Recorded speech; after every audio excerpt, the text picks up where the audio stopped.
Hi, Brad from WPSites.net. This is video 23 in the WordPress video tutorial series for beginners.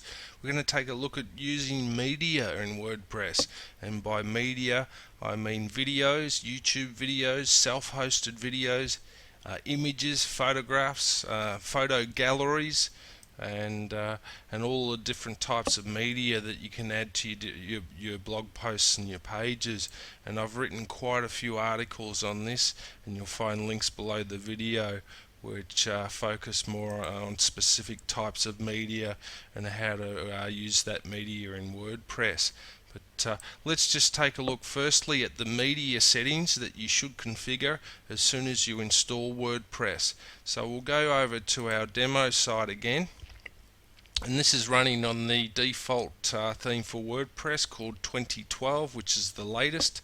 It's actually using the latest version of WordPress as well, which is in beta stage at the moment and hasn't been released, so it looks a little bit different to what your WordPress version might look like, but I will use the current version when I show you how to use the media. So the first thing to do is log into your WordPress dashboard, go down to settings and then media, and you need to configure these settings first. And you can see for every image you upload, WordPress will create 3 other sizes. So in total there'll be 4 different sizes for every image that you upload to WordPress, which is really good because you can insert different sizes really easily. The first size is your thumbnail size, and that tends to be pretty small, generally between 100 by 100 up to 200 by 200. And then you've got a medium size and you've got a large size. So you can see these 3 different sizes here are a good range of sizes, because this size is twice the size of that, and this size is twice the size of that size, and there's the original size as well, so there's 4 different sizes. So make sure you have a good look at the theme that you're using and find out what the best sizes will work for you. So you'll have to have a look at what thumbnail size will look good for you, and this will be displayed generally in your post archives on your blog page, whether that's your home page or a separate custom blog page. And this large size, you want to make sure the width is it fits into your content area, which can be anywhere between 600 to 750 in width. So I've chosen 600, which is a good size. So set them, change the sizes, and let's go to add new posts, and I'll go into my current live site to do this. I've got a demo page that I've created here. Now let's just add an image. This is your text here that you've written in your WordPress editor. Place the cursor where you want the image to display. In this case, I want it to display on the right hand side, and I want the text to wrap around the image on the left. So I'll place the cursor to the right hand side. I'll click on upload image, and I can choose an image which I've already uploaded to the media library. I can choose one from the gallery which has been uploaded to this specific post, or I can drag one in from my images folder on my desktop or wherever it is on my local computer, and I can drag it across here, and that'll upload to my media library. I'm going to choose an image which I've already uploaded, so I'll go to the gallery. Every time you upload an image to a specific postal page, it will be attached to that gallery for that postal page. So then you can insert all the images, or select which images you want to include in a gallery. So I'll show you how to do that in a minute, but let's just choose one image that I want to insert, and here it is here. Now let's show this image. This is the original size of it. It's fairly large. It's over 1,000 pixels wide by 768 in height. Make sure you add a descriptive title to it, and also some alternative text if the title doesn't display, or the people have their settings so that images don't display. So this alt text will display in that case. You can include a caption, and you can also, which will be displayed underneath the image, and you can also include HTML links in that caption, and you can add a description as well. I won't do that in this case. I want to align it to the right of the text. The size I'm choosing is about 200 by 150. I think it's a pretty good size. So I'll just insert that into the post. You can see you can change the link URL, so you can link it to an attachment post. You can link it directly to the image file URL, or you can link it externally to a page or post on your site or another site. So that's where all the settings are there. So let's insert this image into the post, and it's been displayed to the right of the text. Now let's just save this draft and we'll preview this. So it doesn't look too bad. Let's preview it. Looks quite good. It's a small thumbnail size, so if someone clicks on this, it should go through to the full size image, and there you see it does. So it looks quite good. People can check out the full size, and if you've added a name to it, it should be displayed below that. So that looks quite good. But how about if I wanted to display that on the left hand side?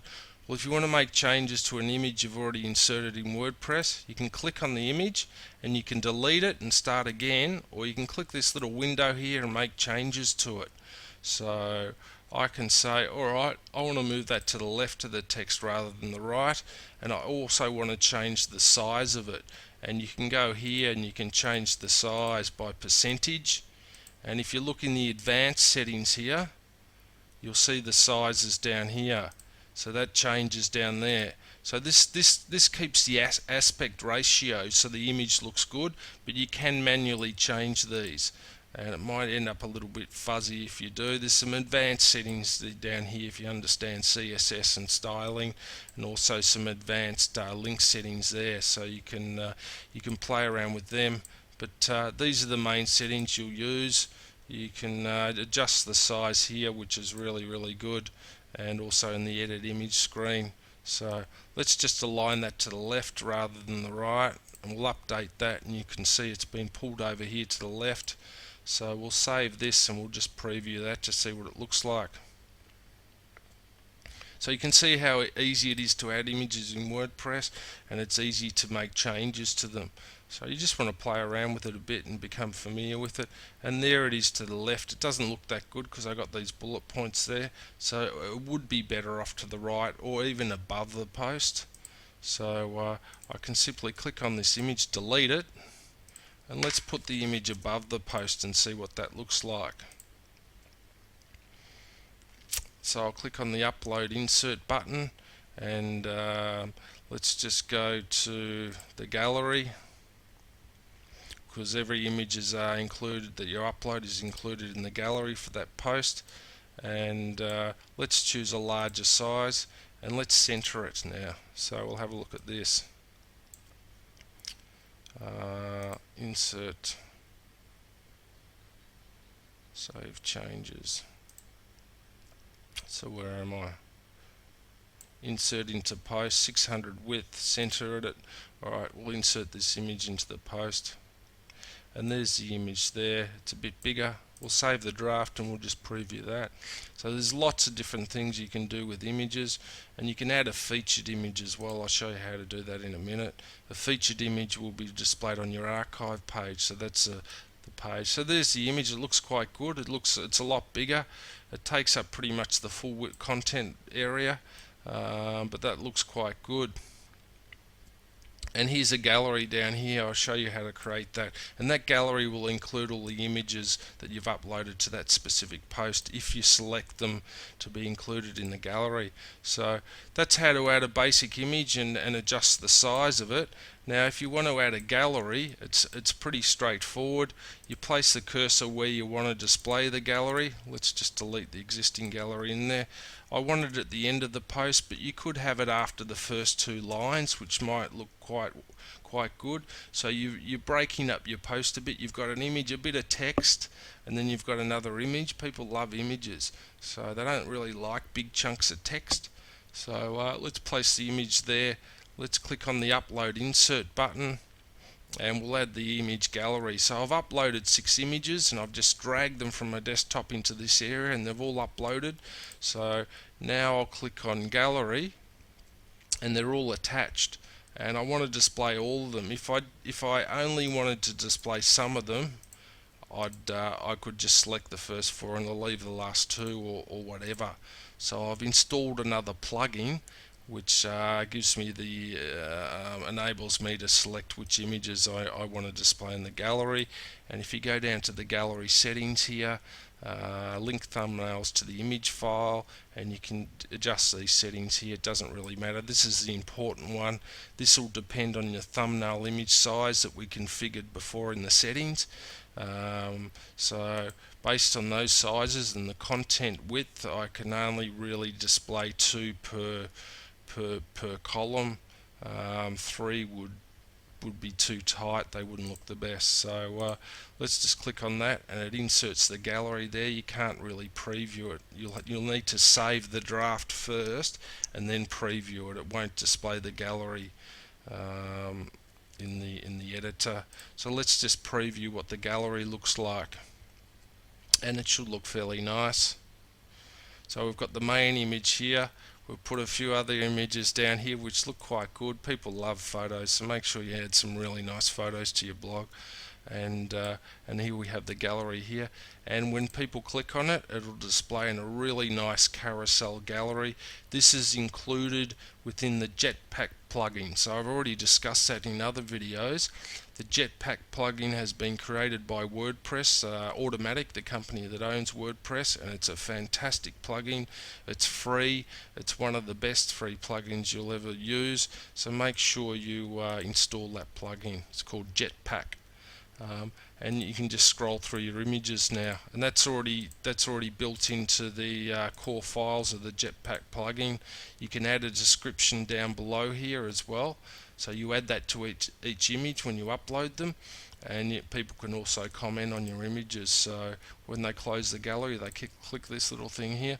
So that looks really nice, and it's really easy to add a gallery of images in WordPress. It's really easy to add different image sizes. You set them in the media settings. Make sure you have a good look at the theme that you're using, and choose the right sizes when you configure these settings under your media settings here. So let's take a look at featured images now. Now featured images will be displayed in your archives page, so your list of posts. And you can see this is my blog page, so when people want to come and look at my blog, they can quickly scan these different posts, and it's just got an excerpt of content, and it's got an image here, and this is a featured image. So if you want to add a featured image, and you want to specify which image you want to display here, on every post you just scroll down to here where it says featured image. You click on this, and you can upload one which will be displayed in this location on your blog archives page, or you can choose an existing one which you've already uploaded to that specific post, and you can choose any of these as your featured image, and you just click use as featured image, and you can see that comes on the right hand side there. We're not inserting it into post, we've already done that, so just save the changes there, and that'll be displayed on the blog archives page. There it is there. You can easily remove it and change it, or you could make sure you save the changes after you've added the featured image, or you could use an existing image which you've already uploaded to your media library. So every image you upload will be included in your media library, and you can access it here. You can click on this link and you can see all your images that are here, and I've got 327 pages of them. I've got 3,200 images, so it's a bit of a problem finding them when you got that many, but you can type in the keywords and search for them there. So that's it with images and image galleries. Now we'll just take a look at videos. I know this is pretty long, this video, but let's just add a video to WordPress, and it's pretty easy. Let's just click on add new post, And if you're a fan of YouTube and you love videos, you can easily insert YouTube videos into WordPress, or you can even host your own videos on your own server, and you can install a media player that'll play the videos for you. And I think one of the best plugins to use to play your own videos is called Pro Player, and I've written a post on that. So you can go to plugins, add new, search for Pro Player, and that'll play all different types of videos. So let's just, while we're waiting for that, I don't know why it's a bit slow, the internet's a bit slow, let's just go to YouTube and I'll show you how to embed a YouTube video. So you go to the YouTube channel, let's take a look at, these are my videos here. Let's just click on this one. This one's about permalink settings. Let's just stop this before it plays, and we'll go down to share just below the video, embed, and we grab this embed code, and you basically want to grab the size which you want to display in your post or your page in WordPress. You can actually just grab this link and paste that into your post, and that'll display the video. WordPress is configured that way, but I like to grab this iframe code here, and this is here we go. It's a little bit slow, so let's just add video to WordPress. Now we're in the visual editor. Let's just go in the HTML, or what they call the text editor. We've got that embed code we've copied from YouTube. We just paste it in there. That's all we have to do. I like to change the size a little bit. I like it about 600 width by 360 height. Let's just save that. Now this won't display in the preview. Videos will not display when you preview them. Let's just have a look. I don't think they will. That may be changed in the next version of WordPress. Oh, it does. So that's good. They've fixed that. So you can see what your video will look like, and it looks pretty nice. And you can actually make these smaller and wrap the text around your videos as well. I've written a post on that. You'll need to add a little bit to this code here to do that. But that's how easy it is to embed a video in WordPress. And I'm pretty sure you can just go to YouTube, and you don't need to grab that code. You can just grab the address of the YouTube video, and you can just paste that in. So we could go share, and I'm pretty sure you can just grab this link. Let's see if this works. We'll delete that YouTube code. We'll paste that in, and I don't know whether this is going to work or not, but I'm pretty sure it might. So we've saved that. Let's see if it previews. Might not preview. Yeah, it does. So you can just paste in that URL to that video, and that'll display the video on your site. So that's how easy it is to add videos. I'm not going to go into adding your own videos hosted on your own server. It's a bit more detailed. I've already written about that in another post, so you can just use my Google custom search and search for that. Search for Pro Player, and you'll find that post. And it's quite easy to add your own videos which are hosted on your own server. You just click on add new plugin, type in Pro Player, install the Pro Player plugin, and that'll add a little box up the top here, so you can easily embed videos, your own hosted videos in posts and pages. So let me know if you got any questions, folks. It's a fairly detailed video. There's more information below the video there, and I'm happy to reply to your comments, and I'm interested in your feedback. So let me know how you're going, whether you need any more information. Thanks for watching, folks, and see you next time. Cheers.